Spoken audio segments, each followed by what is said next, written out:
Hello, once again joined by my friend Jeremy, and we're doing a movie review, and the movie we want to review is Creepshow 2, the 1987 sequel to the 1982 horror anthology film Creepshow, which was directed by George A. Romero and written by Stephen King, and it was made as Stephen King and George Romero's tribute to the EC horror comics of the 1950s. Now, Creepshow 2 was directed by Michael Gornick, I think is his last name, and I believe he was the cinematographer for the first movie, and the movie is written by George A. Romero. Now, Creepshow 2 I actually think is a very underrated sequel. Like, personally, I enjoy the film a lot. It's not as good as the first one, don't get me wrong, but I do think people kind of crap on this movie unnecessarily, but what do you think of this one? I like it, but yeah, it's not as good as the original. I think it's just I have a lot of nostalgia for this one. I think I saw this before I saw the first one. My aunt had this on VHS, and I remember watching this when I was like maybe 5 or 6 when I watched it, and then I saw it years later when I was 12 or 13, and honestly, over the years I've come to like this one not as much as the first one, but I still think it's a worthy successor to the first one. I will say I do really like the film's usage of animation in the wraparound story, but you can kind of tell that was probably because they did not have as big of a budget as the first one did, so they probably made up for that with the animation. But personally, I thought the animation was pretty cool, but I don't know what you thought of it. Yeah, the animation is cool, although, yeah, the reason a lot of it is animated is because they probably didn't have the budget to make most of it in live action. Yeah. I mean, the ending especially, I would have liked to have seen what that would look like in live action. But basically, Creepshow 2, it begins with a wraparound story where we start following a boy named Billy, who I guess is supposed to be the Billy from the first one, although that's never really confirmed. But basically, the creep comes to him and gives him the latest issue of Creepshow, and kind of like in the first movie, the comic ends up coming to life, and with each story that's in the comic, we as the audience see the story that's contained in the comic. But basically, in the wraparound segment, it follows Billy being chased by bullies, and I don't want to give too much away about it, but it does involve Venus flytraps towards the end of it. But let's get into the actual segments of the movie. There are 3 segments. Originally, this movie was going to have 5 segments. The other 2 segments that were going to appear in this movie was going to be a story called Pinfall, which has never been filmed, but it did later get a comic book adaptation, and the other was going to be an adaptation of the Stephen King story, The Cat from Hell, which later did get adapted in Tales from the Dark Side, the movie. So, the first story, Old Chief Woodenhead, is about this kindly old man named Ray Spruce, played by George Kennedy, and his wife Martha, played by Dorothy Lamour. And they run this shop in this really poor town, and there's a local Native American tribe who are in Ray Spruce's debt. So an elder from this tribe named Benjamin Whitemoon comes to Ray Spruce, giving him this jewelry belonging to his people, and basically he tells him that he can keep the jewels until their debts are paid, but if they can't pay in time,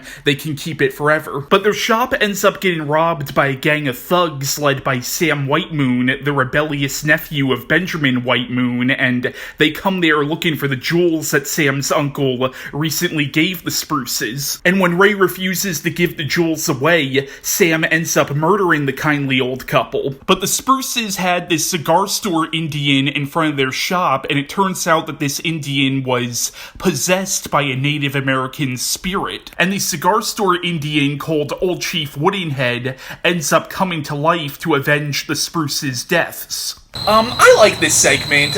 What do you think of this one? I think I like it. It's pretty straightforward, revenge story. The elderly couple, I will say, are perfectly sympathetic characters. They're in this old rundown town, and they're not doing well financially, and the wife tells him that he's got to start thinking about himself. The revenge of old Chief Woodenhead against, those punks, it's a very satisfying thing to watch. Yeah.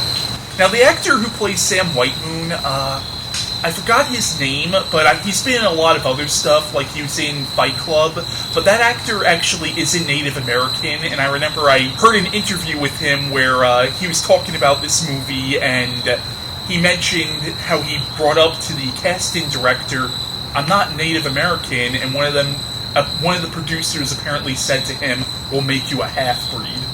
Oh. Yeah. That would not fly today. Yeah. In fact, the very notion of a white actor portraying a Native American character absolutely would not fly today. Yeah, and probably for good reason. Yeah. Although I will say, despite not actually being played by a Native American actor, I thought Sam Whitemoon was a very good villain. Oh yeah, he's very fierce. He is out for blood. Like, he does not care who he has to hurt to get what he wants, which is to get enough money to go to Hollywood and become a movie star. Yeah. Man, they have to make me a movie star. This hair is gonna get me paid late. Yeah. He's a real douchebag. But what do you think of his uncle, Ben Whitemoon? He seemed like a good character. Yeah. One of the Native Americans in this movie is played by Will Sampson, who was the chief in One Floor of the Cuckoo's Nest. Yeah, Chief Bromden. I think it's like a blink and you miss it sort of thing, or maybe it was cut, because I've tried looking for him in this movie and I can't find him anywhere. I mean, he's listed in the credits. Yeah, it's a good segment, I think. Now, the second story in the movie, which I think is the best of the segments, is The Raft, which is actually based on a short story by Stephen King that was published in his collection Skeleton Crew. Now, I have read the short story, and I would say this segment is relatively true to the short story, except it changes the ending a little bit. What do you think of The Raft? Oh, I agree. I think it's the best segment of the bunch. It's very tense. It's very horrific, and you just feel the terror of these characters. Yeah, I don't know if you would agree with this, but it really does have sort of the feel of a slasher movie. Even though it's not really a slasher, it does sort of have that slasher movie feel to it, and it does have the slasher movie setup. Yeah, you can say that. But basically, this segment is about these 4 college students who go out to this raft in the middle of a lake, and nobody knows they're out there. And when they swim out to the raft, they discover to their horror that this lake is home to some kind of a monster. A monster that is kind of like a blob of living acid. Like, it's almost like a giant amoeba, I guess, yeah. And it starts taking them one by one. But yeah, it's a very, very intense segment. Yeah, the monster in this segment really isn't much to look at. It's basically just a giant floating blob. But, I mean, it's certainly very effective at killing those characters. Well, it's kind of terrifying to think about, because basically when it takes you, it dissolves you as it takes you. Yeah, like, basically you're melted and then absorbed into this thing. Oh yeah, it's absolutely very terrifying. Like, I have to say, like, towards the end, Laverne's death, her scream of terror as she's crying out to Randy is honestly pretty terrifying. Oh yeah, and that's after he was trying to have sex with her. Well, not really. He was trying to feel her up while she was sleeping, which is still very sleazy. I would say the character of Randy is sympathetic up until that point. Like, at that point, I'm kind of like, yeah, it's kind of hard to feel sympathy for you at this point, you know? I mean, he was the first one who noticed the creature, and I think he tried to warn them, and they didn't listen. But yeah, it's a very good segment, and the short story, I don't know if you've ever read the short story by Stephen King, but I do recommend giving that a read at some time. It definitely gives you a little more insight into the characters, and the ending's a little different. Like, the short story's ending is a little more ambiguous, where you don't really know what happens to Randy, whereas in the movie, Randy has a pretty definitive ending. Yeah, all I'm going to say is that Randy should have run further up on land when he had the chance. I mean, it's like, dude, it's almost like that saying, I would say, quit while you're ahead. Instead of just sitting there mocking it, just keep running. I beat you!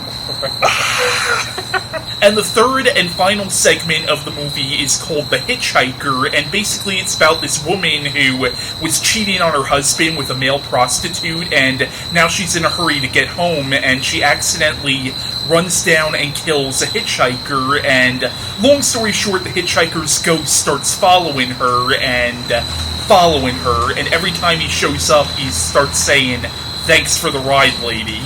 That's all I really want to say about the plot of this segment, but what do you think of The Hitchhiker? It's a very good segment. It's very creepy, and, It's creepy, but there is some dark humor in it as well. Sure. And what do you think of the character of Mrs. Lindsay? I mean, she starts out as, I guess, not very sympathetic because she is committing cheating on her husband. I mean, it seems like he's actually a pretty good husband, which makes you definitely lose some sympathy for her that she's cheating on him.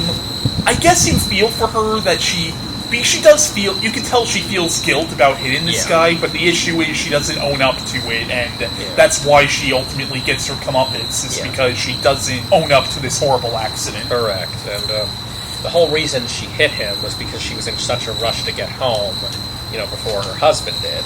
It's like, you weren't doing something already bad to begin with, you wouldn't have hit the guy in the first place. Mm-hmm. Now, kind of like the "they're creeping up on you" segment in the first film, there's the implication that maybe it's not real and it's all in her head, but the very end does kind of imply that, that she probably was actually being haunted.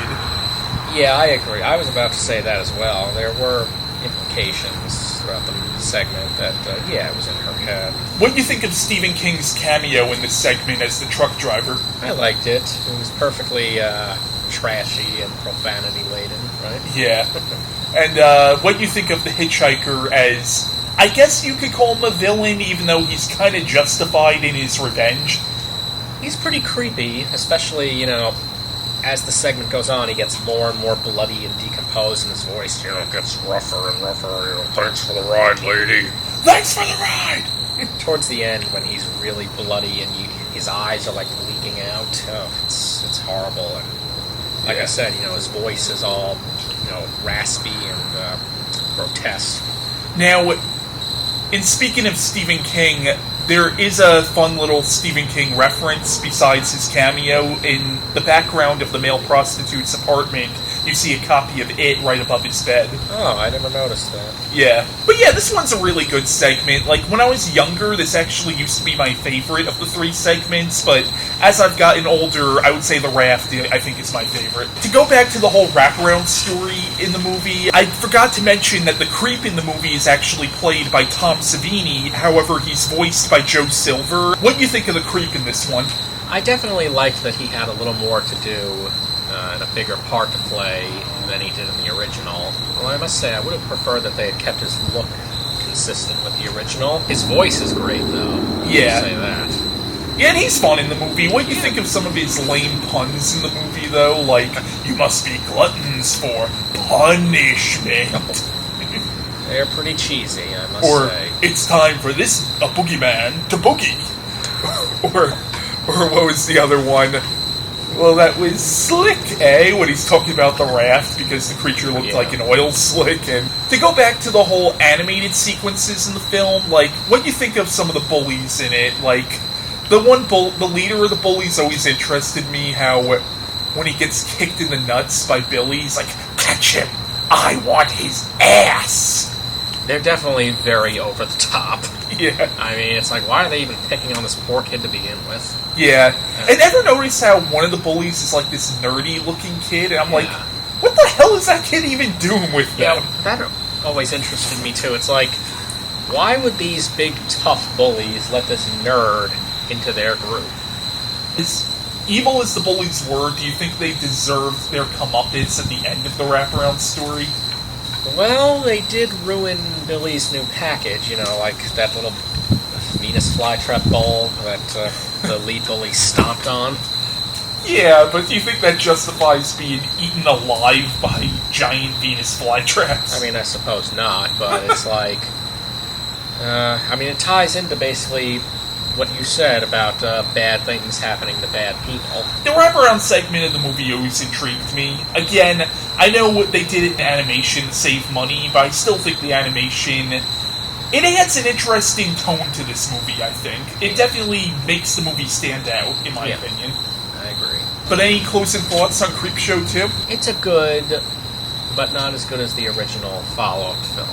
Yeah. I mean, I think it's definitely a worthy entry in the Creepshow series. Oh, definitely. Like, again, it's... Comparing it to the first one, it is an inferior film, but I do think it's a solid sequel, though. Like, again, nowhere near as good as the first one, but a decent follow-up, in my opinion. And I don't think this movie's as bad as some people might lead you to believe, because I know this one does not have a very good reputation, but I personally enjoy it. I'll admit, a lot of my enjoyment of this film might just be nostalgia.